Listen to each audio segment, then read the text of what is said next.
지난 21일 중국에서 광저우로 가는 비행기가 갑자기 추락할 수 없는 방식으로 추락을 했습니다. 뭐 뉴스를 통해서 들으셨겠지만 그냥 수직으로 상공 8,800m, 그러니까 뭐 엄청 높은 상태에서 추락하는 것이 비행기가 별로 그 확률이 낮다고 하는데 갑자기 그냥 추락해서 땅의 지면에 닿기도 전에 이미 그 안에서는 사람들은 승객을 비롯해서 뭐 한 130명이 되잖아요. 130여 명이 되는데 다 죽었다고.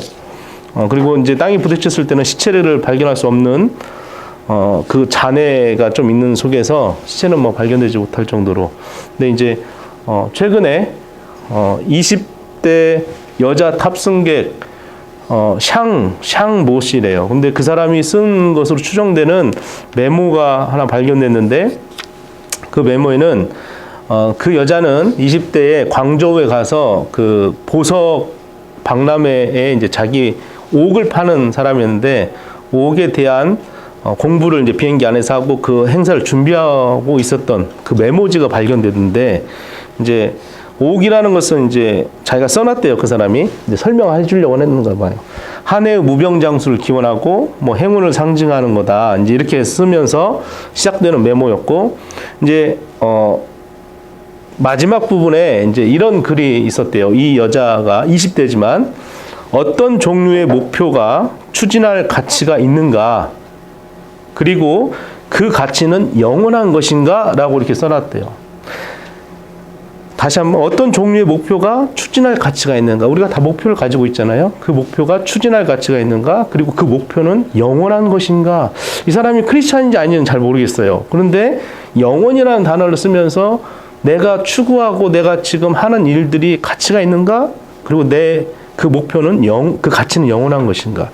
스스로 인생의 목표를 이 여자가 잠시 후면 추락할 그 비행기 속에서 자기 자신의 목표를 물어보고 있었습니다.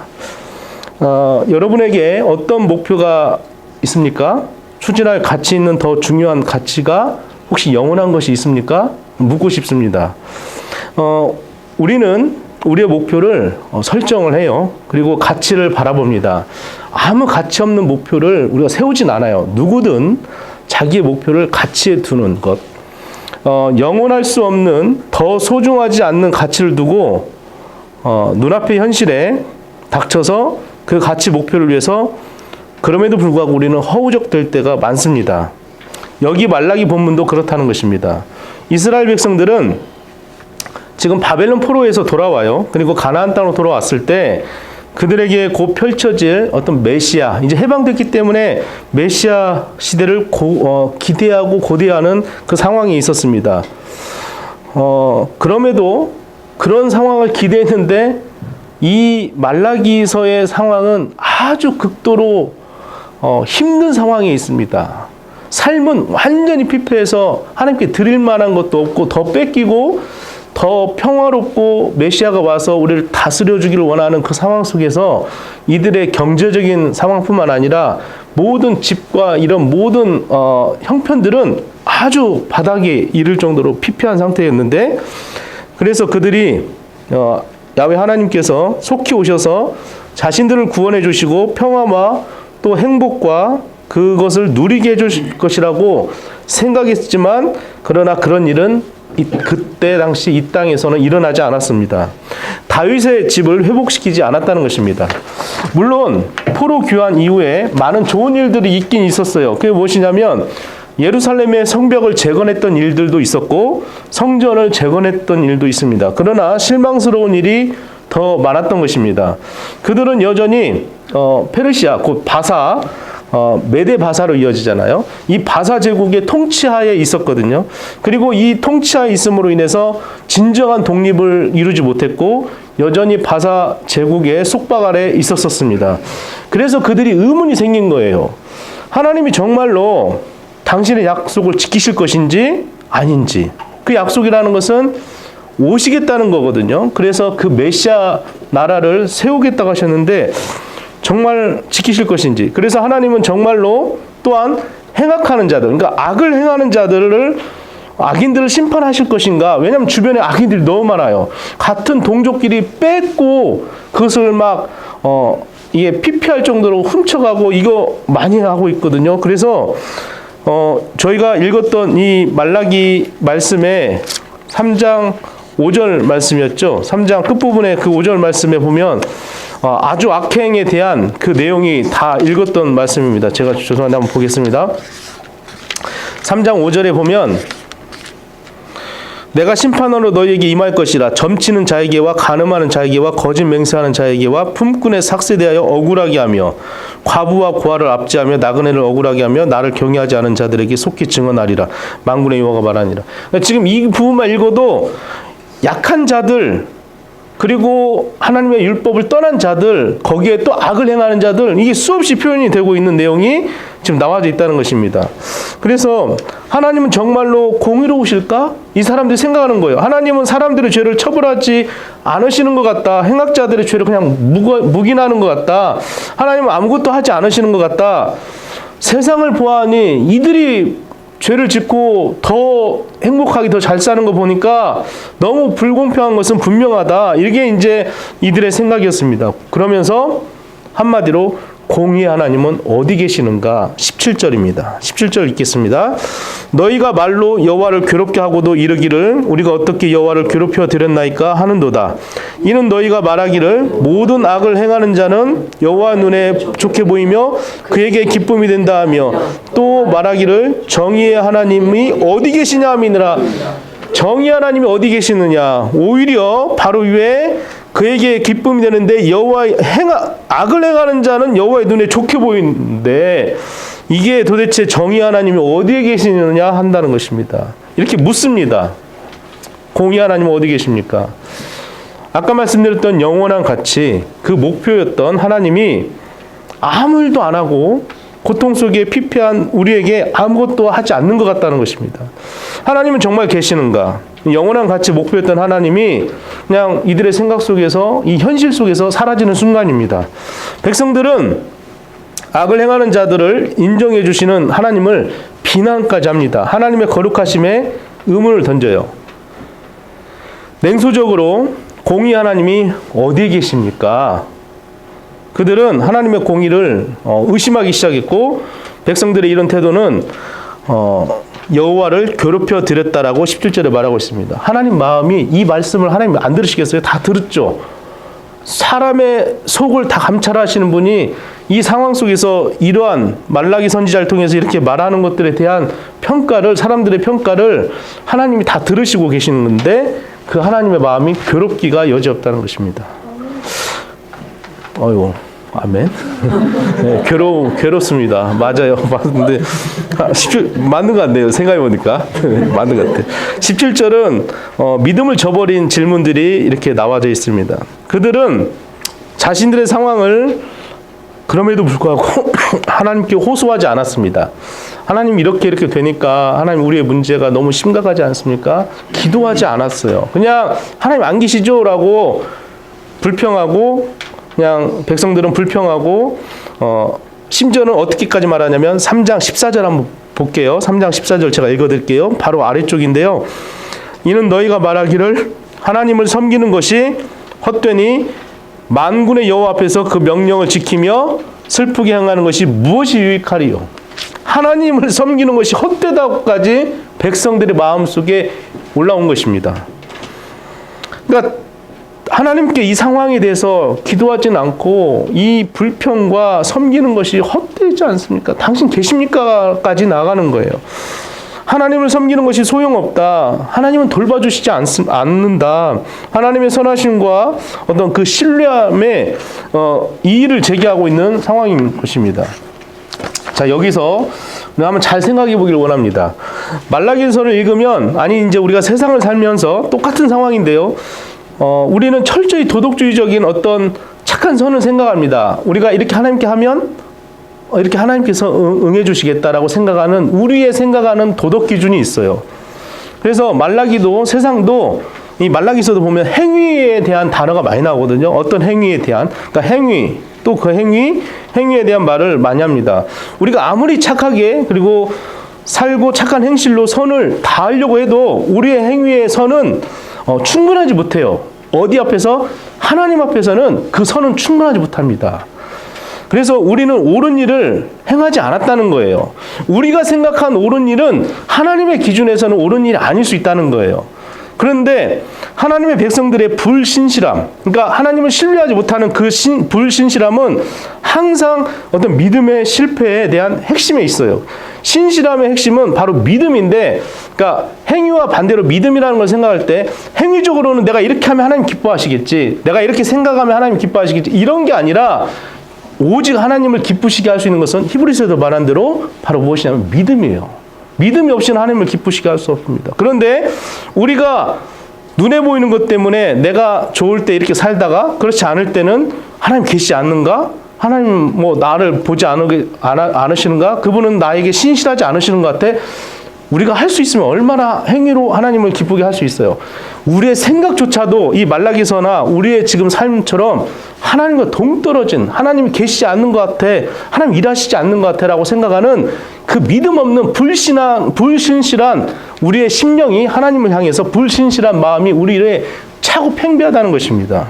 우리의 삶을 보면 말라기 성도들처럼 간혹 불평이 우리 안에 가득함을 우리가 보게 됩니다.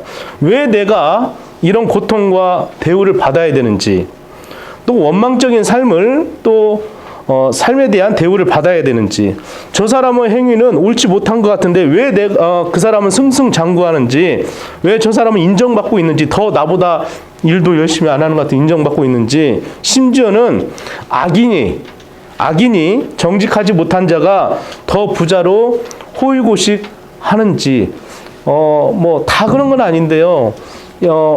일을 했을 때 돈을 안 주는 사람은 더 장사 잘 되는 사람이 돈 더 안 주는 경우도 있더라고요. 꼭 그런 것만이 이거는 아니지만 그런 경우도 있습니다. 그래서 이 사회의 제도가 또한 왜 이럽니까? 우리 뭐 캐나다를 좋은 면도 있지만 좋지 않다라고 생각하는 건 비교에 대한 거잖아요. 모든 것이 펜딩이에요. 펜딩 위에 또 펜딩이 쌓이고 그 위에 또 쌓이고 도대체 뭘 해결하고 이게 실타래가 풀릴지 모를 정도로 기다림의 연속이라는 것입니다. 그러니까 며칠 전에 캐나다에 있다 한국에 가신 분이 자기의 문제를 해결하려고 동사무소 전화했대요. 그러니까 주민센터에 전화했는데 당신의 대기 번호는 17명입니다 하는 순간 1시간 반짜리네 라고 생각을 했대요. 그런데 한 3분 있다가 지금 전화를 끊으시면 우리가 바로 연락드리겠습니다. 그러고 나서 5분 안에 전화가 왔대요. 그러니까 캐나다를 생각하면 1시간 반, 2시간도 돼야 뭐 17명. 뭐 이 정도는 그렇게 걸릴 거라고 생각하고 그냥 뭐 다른 일 한다고 저도 처음에 그랬잖아요. 그런데 그건 이제 제도 속에서 다른 거잖아요. 물론 캐나다가 좋은 게 있고 한국이 좀 더 빠른 것이 있고 더 좋은 거 있을 수 있어요. 그럼에도 불구하고 우리는 우리가 불평하는 사회 제도와 여러 가지 것들이 우리의 심령을 갉아먹죠. 그렇잖아요. 우리가 신앙인이지만 우리의 삶 속에서 이 나라의 제도와 규범을 따라가는 중에 나에게 불합리한 것이 느껴질 때는 분노가 이릅니다. 어떨 때는. 그리고 어떨 때는 내게 신앙인이기 전에 내 자신이 왜 내가 부당한 대우를 이렇게 받아야 되는지 경제적으로나 정신적으로나 그렇게 됩니다. 여러 가지 상황들이요. 그럴 때마다 왜 이렇게 내게 이럽니까? 라고 생각하지 않을 수 없습니다. 정말 이런 문제는 제가 지엽적인 거고요. 더 큰 문제가 있을 수 있어요. 정말 그 상황에 맞닥뜨렸을 때는 정말 하나님 안 계십니까? 라고 질문할 수 있다는 것입니다. 그런데 공의의 하나님, 신실하신 하나님이 지금 뭐 하십니까? 라고 우리가 반문할 수 있겠다는 건데, 그런데 이 모든 것들은 세상을 보고서 하나님을 보기 때문에 그런 마음이 든다는 거예요. 다시 말할게요. 내 환경과 여건과 세상을 보고 하나님을 생각하면 하나님 뭐 하세요? 지금 내 상황이 이렇습니다. 내 형편이 이렇고요. 내가 처한 공경한 상황이 하나님의 백성이고 내가 하나님이 계신 걸 알겠는데 왜 이렇게 지금 돌아갑니까? 라고 내 자신의 환경과 이 생활 형편을 보고 하나님을 바라볼 때는 그 생각밖에 들지 않아요. 하나님은요, 우리에게 뭐라고 말씀하시냐면 반대로 하길 원하시는 겁니다. 이게 바로 믿음이에요. 우리의 행실을 하고 하나님을 바라보고 우리의 상황을 보고 하나님을 보면 우리는 아무것도 하나님의 신실하시고 하나님의 공의롭고 하나님의 사랑과 은혜를 우리가 누리지 못하는 사람처럼 그냥 줄 때만 마치 동물처럼 먹이를 줄 때만 막 꼬리 흔들고 좋아하고 입 벌리고 하는 것처럼 그런 존재밖에 되지 못해요. 반대로 우리가 그럼 어떤 상황을 견지해야 되냐면 먼저 하나님을 보고 하나님의 말씀의 렌즈로 그 렌즈를 통해서 우리의 환경을 보고 우리의 상황을 보기를 원합니다.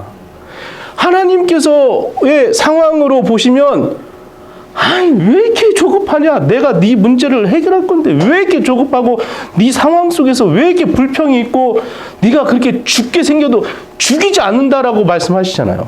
성경 마태복음 6장에서는 죽이지 않아요. 그의 나라와 의를 구할 때는 이 모든 걸 더하시고 공중에 나는 새를 봐라. 길쌈도 하지 않았는데 이 백합화가 솔로몬의 그것보다 더 크다라고 말씀하시잖아요.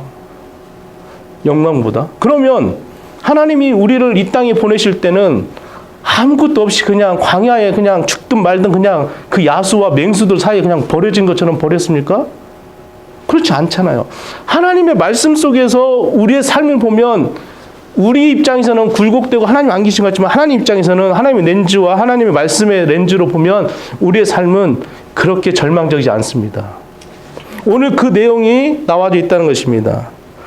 우리는 간혹 우리의 세상을 나의 상황을 보고 있습니다. 그러니까 때로는 신앙생활이 우리의 삶 속에서 범벅이 돼가지고 하나님의 존재에 대한 그 크고 깊은 은혜를 경험하기 전에 내가 먼저 낙담하고 허망하게 무너져 버리는 것입니다.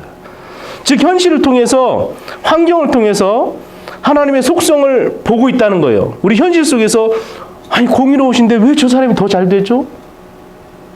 물론 시편에서 많은 왕들이 열왕들이 나오잖아요. 그들은 하나님을 알지 못하는 열왕들이 하나님 언제 그러니까 핍박받고 있을 때 그 믿음에 반응하고 지금 오늘 말라기서의 반응은 좀 다른 반응이에요.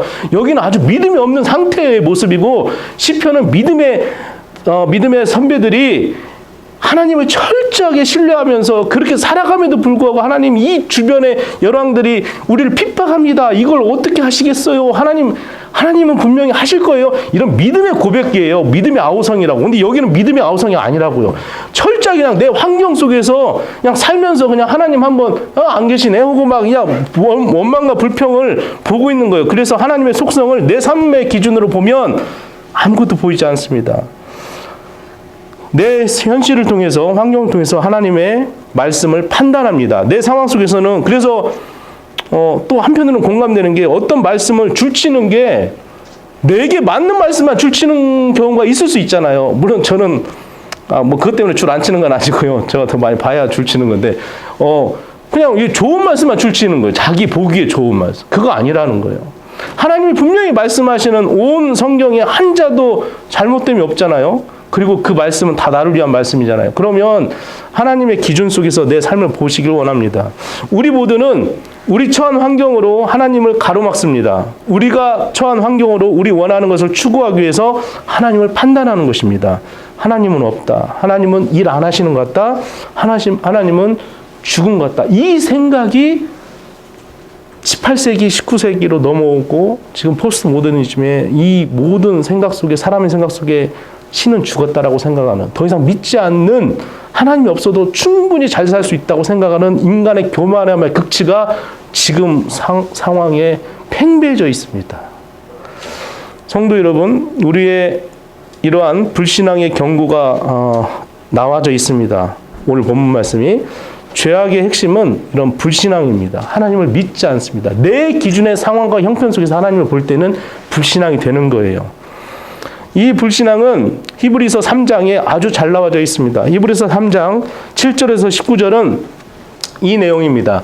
이스라엘 백성이 모세를 통해서 가나안에 들어가기까지 40년을 빙빙 돌잖아요. 가데스 바네아부터 해서 계속 광야로 돌 때 그들이 안식에 들어가지 못하는 상황이 불신앙이잖아요. 불순종이었거든요. 그러니까 그 1세대가 다 죽고 그 세대에 광야에 있었던 사람은 더 이상 가나안에 들어간 사람은 한 명도 없는 건 아니죠.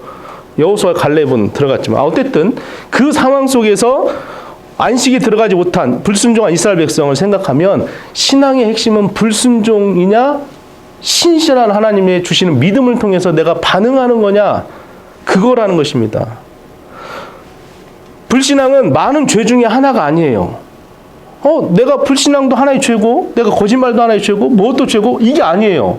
왜냐하면 태초에 하나님이 인류의 아담과 하와를 만드시고 이 뱀 사단을 통해서 인간이 꾀임을 받잖아요. 그때 했던 것이 뭐냐면 하나님과 대적하는 거였어요. 하나님을 신뢰하지 못하게 했던 거예요. 너 동산 중앙에 있는 실과 다 먹을 수 있냐? 이렇게 물어보거든요. 다 먹을 수 있냐고. 분명히 하나님은 그 중에 하나만 그건 하나는 못 먹는다고 했는데 다 먹을 수 있냐라고 물어보는 건 나 다 먹을 수 있나? 인간으로 하여금 이 생각을 하게 만들어버리는 거예요. 마귀가. 그러니까 모든 죄가 여러 가지 죄로 불신앙으로부터 모든 죄가 분화가 돼요. 로마서에서 말하는 수없이 많은 죄가 다 나와요. 그거 핵심은 불신앙입니다. 하나님을 불신앙하는 순간부터 모든 죄가 우리를 좌지우지하기 시작하는 거예요. 그런데 우리는 다 하나하나 죄라고 생각하죠. 불신앙이 핵심입니다. 하나님을 신뢰하지 못하면 그 다음부터는 아무것도 성립할 수 없습니다. 여기에 오늘 히브리서 3장도 불신앙 중에 안식에 들어가지 못한 언약 파기가 일어나는 일들이 그래서 그 땅에서 모두 다 죽임을 당하는 것입니다. 구약 성도인 말라기에만 이러한 불신앙이 나오는가? 그렇지 않더라고요. 구약에만 나오면 뭔 이야기네 하고 생각했는데 베드로후서 3장 4절에도 나옵니다. 제가 읽어드릴게요. 가로되 주의 강림하신다는 약속이 어디 있느냐? 조상들이 잔 후로부터 만물이 처음 창조할 때와 같이 그냥 있다 하니라. 자, 세월이 지났어요. 말라기 400년, 그리고 베드로서 한 몇십 년, 한 50년, 70년, 50년 이내로 되겠죠. 베드로서 되면. 그러니까 몇백 년이 흐른 뒤에도 신약의 백성, 예수 그리스도를 본 뒤에도 이런 말씀을 한다는 거예요. 주의 강림하신다는 약속이 어디 있어? 다시 오신다는 약속이 어디 있냐고라고 베드로서에 말씀하고 있습니다.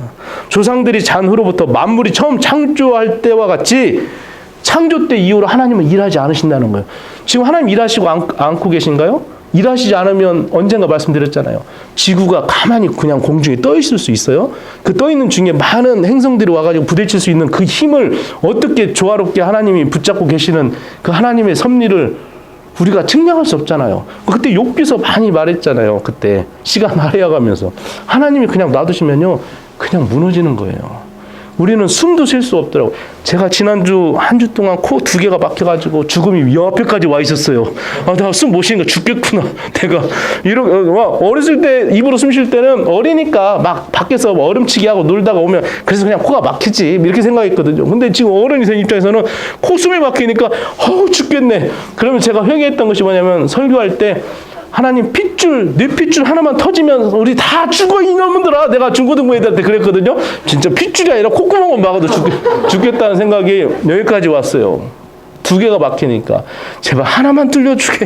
하나만 자전거를요 밤중에 자전거를 몇 번 탔는가 몰라요. 왜냐면 제가 인터넷 찾아보니까 코가 혈액이 여기에 뭉치면 콧구멍이 막혀버리는 거래요. 이게 이 조직이요 하나님 얼마나 기가 막히게 만들었는가. 이게 조금만 부으면 코가 막히더라고요.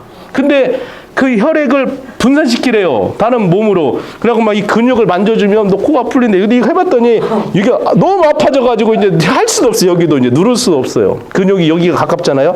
이유는 모르는데 그냥 근육을 누르래. 그 사람 말이. 묻지 말해. 혈자리 이런 거 없대요. 그냥 누르래. 막 눌렀는데 조금 뚫리는 듯 하더라고요. 근데 바로 그냥 누르려고 하는 순간 코가 막혀버리더라고요. 그래가지고 이제 더 큰 몸 운동이 뭐냐면 자전거 타기 이제 바로 옆에 자전거에서 자전거 제 집 그냥 안에서 탔어요. 타는 순간 코가 뻥뻥 뚫리더라고요. 오 됐다. 다시 눌렀는데 또 막혀가지고 제가 자전거를 자다가 몇 번을 탔는가 몰라요. 30분씩 타고 막 이게 밤중에 무슨 짓인가 모를 정도로 죽음이 오는 것보다 낫잖아요. 죽음이 나오니까 막 이게 자전거 일주일 내내 그러다가 사실은 지난 주일날 콧구멍 하나 뚫렸습니다. 여기 올 때 콧구멍 하나 뚫려가지고 이제 근데 하나도 이제 불편하더라고. 이제 2개 있다가 하나 살아나니까 이거 하나도 죽음의 반절은 죽음 같은 느낌. 그래가지고 하나 더 뚫어주라고. 근데 2개는 뚫렸는데 이제 그러니까 눈이 간지럽더니 코가 막히고요. 코가 막히니까 입으로 숨 쉬니까 입이 다 터가지고 목구멍이 완전히 베리고 기침을 마른 기침하니까 귀가 막 멍해지더라고요. 사람이 눈, 코, 입, 귀가요. 아주 훌륭하고 이것만 하나 막아도 하나님 그냥 끝내버릴 수 있겠다는 생각이 실제로 들더라고요. 근데 이런 사람들이 무슨 생각하냐면 창조할 때와 같이 그냥 있다 하나님이 그냥 있으면 우리 죽었어요 이미. 아무것도 못하고. 하나님은 이 순간까지도 만물을 붙드신다고 하잖아요. 만물을 붙드시고 계신 하나님. 그래서 예수님께서 오신 후에 이 땅을 거니시고 2000년이 지났잖아요 지금. 그래서 불의의 2000년, 혼란의 2000년, 어떤 신실한 자에게는 고난의 2000년을 통해서 수없이 순교하면서 주의 복음을 전하다가 고난당한 자들의 2000년입니다. 사람들은 말하기를 만일 하나님이 의로우시다면, 선하신 분이라면 만일 악인들에게 회개할 것을 요구하시지 않았겠냐?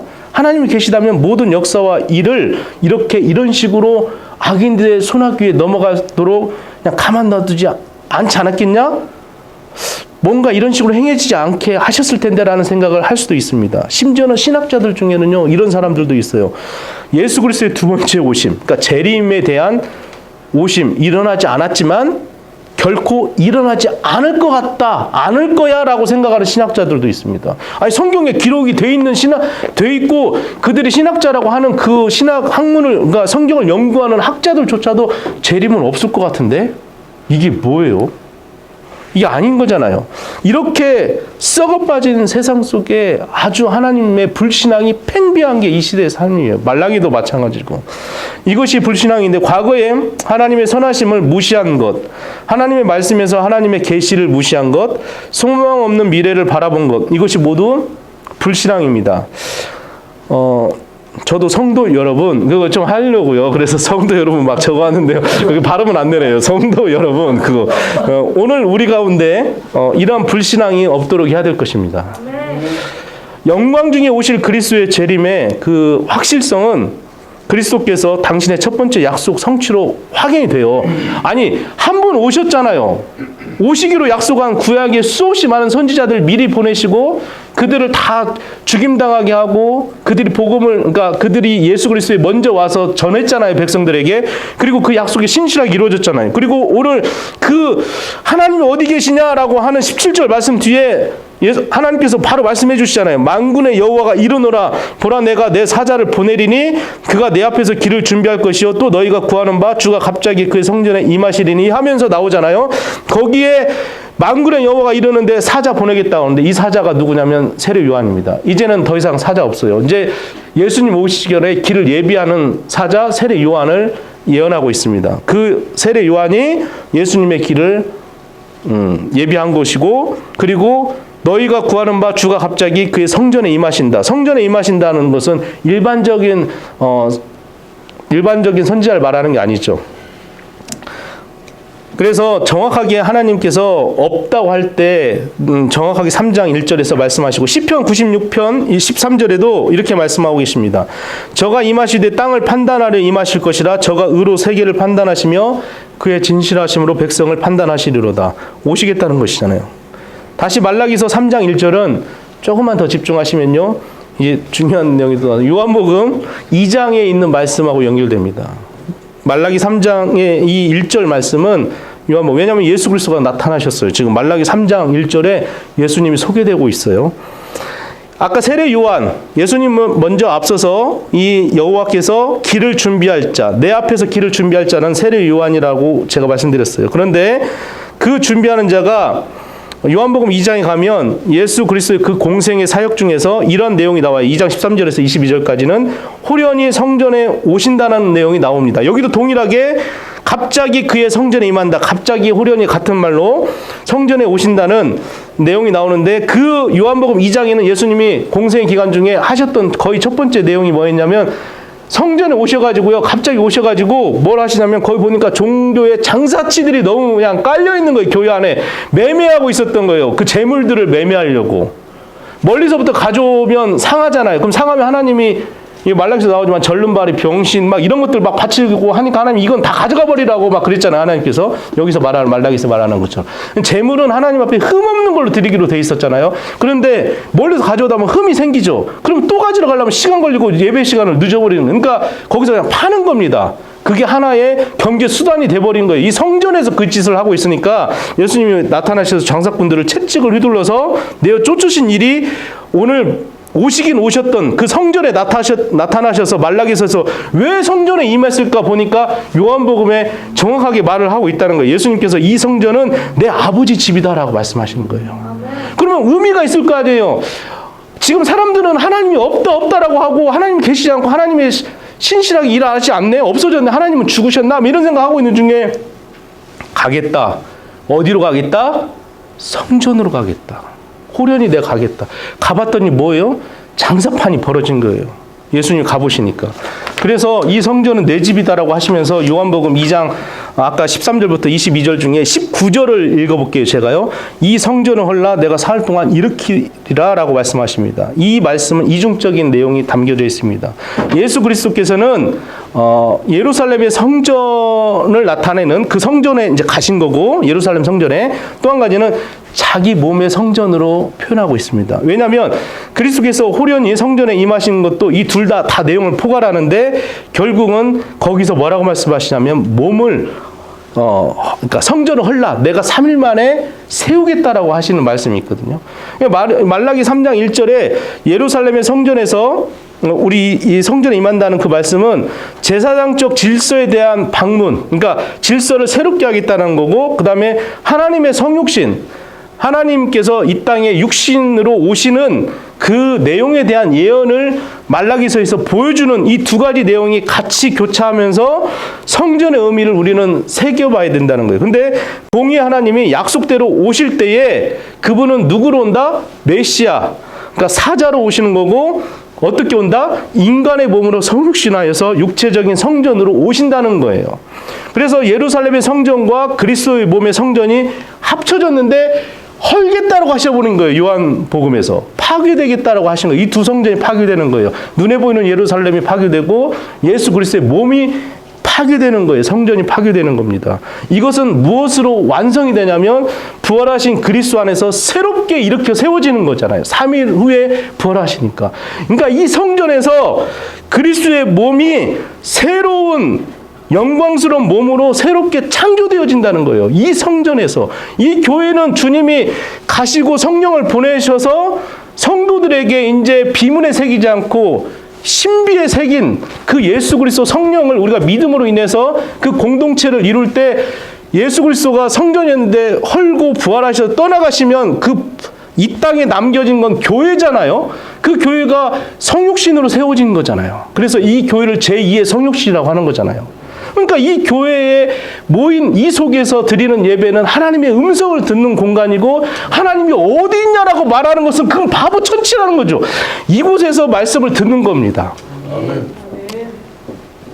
그래서 이 교회에서 하나님의 백성들의 공의의 하나님을 대면하고 만났던 일들이 2000년 동안 이루어진 거고, 이 교회를 통해서 하나님이 역사했던 거예요. 그래서 교회가 어느 한 단체가, 이 하나님 역사가 교회 어떤 한 단체로 몇 년이 흘러온 게 아니라 하나님 교회를 통해서 일하셨다는 것을 기억해야 될 것입니다. 교회를 통해서 하나님의 선교 역사가, 그래서 바울도 가는 곳마다 기도처를 세우고 그곳에 사람 모이면 말씀을 전하고 예배 처소로 사용하고 그렇게 막 나가잖아요. 그러니까 이 영광스러운 몸의 교회가 오늘 성전에 이미 말라기서에 없느냐 하나님은 실제로 오셔서 보여주셨잖아요. 교회로. 이 성전으로 우리가 그것을 기억해야 될 것입니다. 이렇게 오신 대로 어떻게 한다? 다시 오시겠다는, 이제 오늘 본문 제목입니다. 다시 오시겠다는. 어떻게 누가 감히 당할 거냐, 이거 다시 오실 것을. 감히 당하겠습니까? 3장 2절에 나와져 있더라고. 제가 이 말을 그냥 한 게 아니라 여기 써 있어요. 누가 능히 당하냐. 거기 있는 말이에요. 아니, 멋있는 말을 생각하려고 여기 어떻게 생각도 안 되더라고. 누가 능히 당하냐? 이 당한다는 것을 말라기 선지자를 통해서 어떻게 표현하냐면 단련한다고 합니다. 저는 금속을 전공하긴 했어요. 그래서 어떻게 순도 99.9999를 그러니까 69을 만드는가를 아주 높은 고온과 고압에 그 원석으로부터 하기는 엄청나게 어렵습니다. 그 기술을 갖고 있는 나라가 몇이 안 된다고 말할 정도로 정련하고 재련하는 건 쉽지 않은 일이에요. 그런데 그 표현으로 금을 연단한다라고 표현하고 있고, 그리고 표백하는 자의 잿물이라고 말합니다. 이때 말라기서에 무슨 우리 가면은 뭐 그 미라클 아저씨 막 올 퍼포스 그 뭐 코스코에 파는 그런 세제가 있지도 않았죠. 슈퍼타이 이런 거 있지도 않은 시대에 무슨 잿물일까 생각해 봤는데 어쨌든 표백제로 잿물 넣어서 하면 깨끗해진대요. 근데 그 상황으로 표현을 했을 때 두 가지 금과 표백제로 표현하는데 그렇게 성도들을 깨끗하게 연단하겠다는 거예요. 언제까지? 공의로운 제물로 와 바칠 때까지, 성도가 바쳐질 때까지. 그러니까 우리를 마지막 날에 주님의 형상대로, 그리스도의 형상대로, 그러니까 그 말은 다른 말로 말하면 예수님처럼 우리를 만들어질 때까지 그냥 단련하겠다는 거예요. 어떻게? 저기 3절 볼게요. 3절 그가 은을 연단하여 깨끗하게 하는 자와 같이 앉아서 나왔네. 앉아서. 이게 앉아서가요. 연단하는데 대장장이가 은을 연단할 때 그 불 앞에 이제 막 뜨거운데 앉아 있습니다. 앉아 있어요. 왜 앉아 있는 줄 아세요? 불이 꺼질까 봐? 그래서 더 불을 높이려고요? 아니, 그 앞에 써 있잖아요. 은을 연단하여 깨끗하게 하는 자 같이 앉아서. 주님이요. 앉아서 하는 사람은 주님이에요. 주님이 우리를 은으로 생각하고 그것이 깨끗해진다는 것은, 은이 깨끗해지면 어떻게 되냐면, 한번 비춰보셨어요? 은이 깨끗한 것은 거울과 같잖아요. 그래서 자기 재련하는 자가 자기 얼굴이 보이면 다 됐네 하고 꺼낸대요. 그래서 앉아 있다고 그럽니다. 그 앞에 앉아 있는 이유가 그냥 불 꺼질까 앉아 있는 게 아니라 깨끗하게 되고 더 깨끗하게 되고 계속 반복하는 중에, 그 앉아서 보는 중에 자기 얼굴 비친대요. 그게 그리스도의 형상이, 우리가 그리스도의 형상과 같아질 때까지 주님이 우리를 만들어 가신다고요. 그게 능히 감당할 자입니다. 아무렇게나 감당할 수 있는 게 아니고요. 그때까지 그렇게 우리가 단련되는 겁니다. 그럼 우리가 할 수 있을까요? 생각해 봤어요. 내가 할 수 있을까? 숨만 못 쉬어도 나 죽을 것 같은데 할 수 있을까요? 어떤 착한 행실을 통해서 하나님 기뻐하실까 생각해 봤는데 행실로는 기뻐할 수 없잖아요. 하나님을 기쁘시게 할 수 없잖아요. 할 수 없습니다. 오직 두 가지입니다. 바로 새로운 성전을 회복시키실 때 하나님의 백성을 단련시키고 정화시키고 깨끗하게 하십니다. 예수 그리스도는 딱 두 가지로 하십니다. 그분은 이 땅에 오셔서 말씀 사역과 성령으로 사역하신 두 가지 사건밖에 없습니다. 그 사역 외에는 다른 방식으로 하지 않으셨어요. 말씀이 선포될 때, 그것을 믿을 때, 우리가 믿을 때 그리스도의 성령께서 죄와 우리의 삶으로부터 불의를, 아까 그 뜨거운 불 속에 불순물이 태워져서 다른 걸로 나가도록 우리의 불의를 태우는 것입니다. 죄와 우리의 삶으로부터 성령께서 불의를 태워버리시는 것. 성령께서 우리의 더러운 옷을 의의 옷으로 바꾸시기 위해서 일하시고 계신 것입니다. 이것은 우리가 그리스도의 형상으로 거듭날 때까지 결정적으로 중요한 것은, 우리는 감당할 수 없는데 주님은 그것을 끝까지 포기하지 않고 감당하십니다. 우리가 하나님 나라에 갈 때까지 그분은 우리를 놓지 않으십니다. 앉아 계신다는 것이 그겁니다. 그 자리에 앉아서 끝까지 당신의 얼굴이 우리 모습 속에, 우리 모습이 당신의 모습이 보일 때까지, 우리 모습 속에서.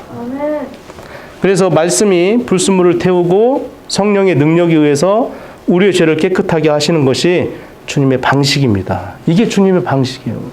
그래서 주님의 방식에 우리가 순종하고 순복하고 복종하는 저와 여러분 되시길 원합니다. 잠깐 기도하고 그냥 마치겠습니다. 목사님 그냥 준비해 주시면 돼요. 네.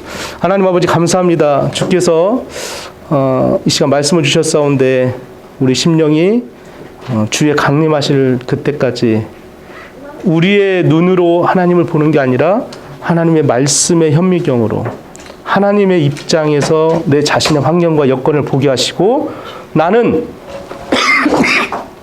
세상 끝날까지, 아니 내가 죽는 날까지 하나님 예수 그리스도의 모습을, 그 형상을 닮아가는 그 이루기까지 주님께 복종하고 순종함으로 성령께서 나의 불순물, 신앙의 불순물들을 다 태우시고 예수 그리스도의 형상을 이루기까지 견디며 내가 그 삶을 쫓아가는 복종의 삶, 순종의 삶, 순복의 삶, 불순종의 삶이 아닌 하나님을 신뢰하는 삶으로 하나님이 어디 있냐라고 할 때 바로 내 안에 계시고 나와 함께 하시는 분, 나와 영원히 함께 계실 분이라고 고백하는 그런 귀한 우리가 될 수 있도록 주님 인도하여 주시옵소서. 주님 말씀 주시며 감사드리며 주 예수 그리스도 이름으로 기도드립니다. 아멘.